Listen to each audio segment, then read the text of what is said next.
সায়দাবাদ যাত্রাবাড়িতে এখনো চলে নিষিদ্ধ হটলাইন ব্যবসা। পরিচিত পরিবহনের নামে প্রতারণা, যানজটে যাত্রী ভোগান্তি।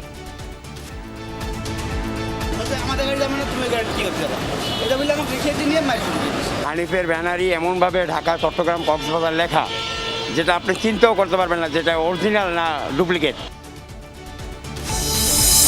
হাম আক্রান্তদের ৭৭ ভাগই ছিল টিকার বাইরে। ভ্যাকসিন নেওয়ার বয়স পুনর্বিবেচনার দাবি। সিদ্ধান্ত দেবে বিশ্ব স্বাস্থ্য সংস্থা। আজও ময়মনসিংহে একজনের মৃত্যু। শাপলা চত্বর হত্যাকাণ্ড মামলায় দীপুমণি, মোজামেল বাবু ও ফারজানা রূপাকে গ্রেফতার দেখিয়ে কারাগারে প্রেরণ। ষড়যন্ত্র ও পরিকল্পনার অভিযোগ। ওমানে দুর্ঘটনায় প্রাণ হারানো ৪ ভাইয়ের কালই ছিল দেশে ফেরার ফ্লাইট। কেনাকাটা করতে গিয়ে পড়েন দুর্ঘটনায়। অসুস্থ মাকে জানানো হয়নি সন্তান হারানোর খবর দিয়েছিল যে একজন মারা গেছিল, তো ওনার মা বারবার আমার এক ছেলে না মারা গেছে, বাকি 3 ছেলে কেন যোগাযোগ করতেছে না, ওনার মনও একটা এসেছে। বেজিংয়ে ঐতিহাসিক বৈঠকে মুখোমুখি ডোনাল্ড ট্রাম্প, শি জিনপিং।